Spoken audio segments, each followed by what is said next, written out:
नीतीश कुमार को मात देने के लिए भारतीय जनता पार्टी हर संभव प्रयास कर रही है। आज की इस वीडियो में हम एक ऐसे लोकसभा क्षेत्र की बात करेंगे जहां पे ना तो लालू का लालटेन जलता है और ना ही भारतीय जनता पार्टी का कमल का फूल खिलता है।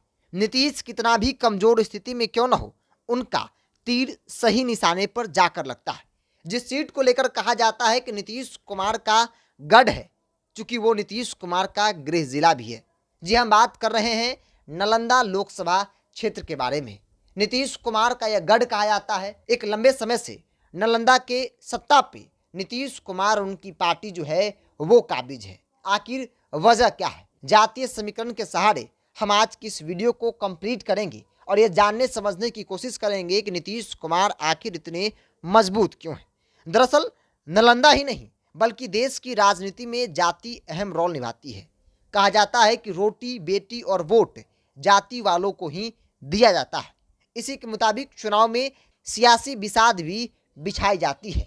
नालंदा में भी हर चुनाव में यही देखने को मिलता है। सबसे पहले अगर जाति समीकरण की बात कर ली जाए तो यहाँ पे कुर्मी की सबसे बड़ी आबादी है जो कुल आबादी की 25% है, यादव 20% है, अल्पसंख्यक 9% है, कुशवाहा 10% है, अति पिछड़ा 13%, स्वर्ण 9%, महादलित 13% और अन्य जातियां 1% है। जातियों के हिसाब से अगर एक नज़र डालेंगे तो नीतीश कुमार आखिर मजबूत हो भी क्यों ना। नीतीश कुमार जब कभी अकेले भी चुनाव लड़े तो उन्होंने अपना झंडा जो है वो यहाँ लहराया है। बात अगर 2014 के लोकसभा चुनाव की कर ली जाए तो देश भर में मोदी की लहर थी। बावजूद भाजपा नीतीश के गन में सेंधमारी नहीं कर सकी।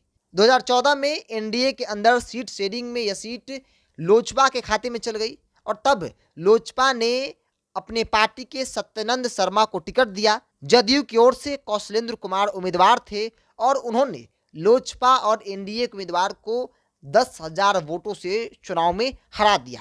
तब हराया जब नीतीश कुमार की पार्टी अकेले चुनाव लड़ रही थी, विपक्षी पार्टियां बिखरी हुई थी और एनडीए मजबूती से गोलबंद होकर चुनाव लड़ रही थी। उसके बाद देश भर में मोदी का लहर था। बावजूद भारतीय जनता पार्टी एनडीए उस सीट पर जीत हासिल नहीं कर पाए। नीतीश कुमार की पार्टी 10,000 वोटों से चुनाव जीत जाती है। बात अगर 2019 के लोकसभा चुनाव की कर ली जाए तो पिछले बार से इस बार का समीकरण बिल्कुल ही बदल गया था। नीतीश कुमार तब एनडीए से बाहर थे, लेकिन 2019 के लोकसभा चुनाव से पहले वो एनडीए में आ गए थे और 19 का लोकसभा चुनाव वो एनडीए के साथ लड़े। भारतीय जनता पार्टी, लोजपा समेत कई दलों का गठबंधन था। विपक्षी पार्टियां भी कमजोर नहीं थी और 2019 के लोकसभा चुनाव में जेडीयू के खाते में ये सीट गई। जेडीयू के कौशलेंद्र कुमार जो सांसद थे उन्हें ही उम्मीदवार बनाया गया और वो दोबारा उस सीट पर चुनाव जीते। कौशलेंद्र कुमार को 5,40,888 वोट मिले थे, जबकि हिंदुस्तानी अवाम मोर्चा जो महागठबंधन के उम्मीदवार थे अशोक कुमार आजाद को 2,84,751 वोट मिले। बीएसपी के शशि कुमार को 12,675 मत मिले थे। यानी कि जब भाजपा के साथ नीतीश कुमार आ गए तो जीत हार का आंकड़ा कई गुना बढ़ जाता है। तब उनको 2.5 लाख के आसपास वोट आता है जब अकेले थे। वही जब भाजपा के साथ जाते हैं तो ये 5,40,000, यानी कि हार जीत का आंकड़ा 2.5 लाख के आसपास हो जाता है। और यही बड़ी वजह है जो नीतीश कुमार का गढ़ कहा जाता है। देखिए 1952 से 1971 तक इस सीट पर कांग्रेस का कब्जा रहा। 1996 में समता पार्टी के जॉर्ज फर्नांडिस ने इस सीट पर जीत दर्ज की थी। 1998 में वह चुन कर आए, फिर 1999 में चुनाव में उन्होंने जीत दर्ज की। इसके बाद अब 2004 में लोकसभा चुनाव हुआ तो नीतीश कुमार ने इस सीट को अपने नाम किया और इसके बाद से इस सीट पर जेडीयू का लगातार कब्जा रहा है। अब 2024 का रन बेहद नज़दीक है। ऐसे में विपक्षी पार्टियों की गोलबंदी के बावजूद भी नरेंद्र मोदी, भारतीय जनता पार्टी यह कोशिश कर रही है कि किसी भी प्रकार से नालंदा सीट नीतीश कुमार के खाते से ले लिया जाए।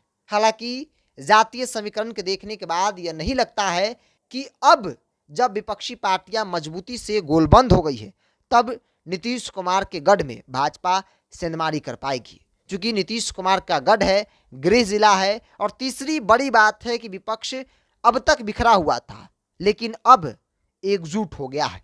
नालंदा में कुर्मी की सबसे बड़ी आबादी है, जिस आबादी पर नीतीश कुमार का एक छत्र राज कहा जाता है। यादवों की दूसरे नंबर पर आबादी है जो आरजेडी का कोर वोटर कहा जाता है। मुसलमान की तीसरे नंबर पर आबादी है जो महागठबंधन इंडिया गठबंधन का कोर वोटर कहा जाता है, जो इंडिया के पक्ष में वोट है।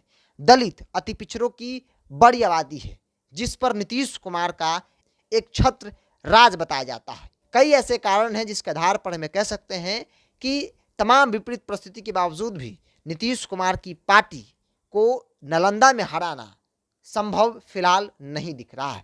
हालांकि राजनीति में कभी भी कुछ भी हो सकता है, यह सभी लोग जानते हैं। देखने वाली बात होगी कि तमाम जो राजनीतिक दल अपने उम्मीदवार देते हैं उसमें जातीय समीकरण का ख्याल रखा जाता है या फिर नहीं। नीतीश कुमार को डैमेज करने के लिए भाजपा की अब नई रणनीति क्या होती है, ये भी देखने वाली बात होगी। इस विषय को लेकर आपके मन में क्या कुछ बातें हैं, अपनी राय कमेंट्स बॉक्स में रखिए। अगर आप मेरे चैनल को यूट्यूब पर देख रहे हैं तो सब्सक्राइब कर लीजिए, फेसबुक पर देख रहे हैं तो पेज को लाइक और फॉलो कर लीजिए।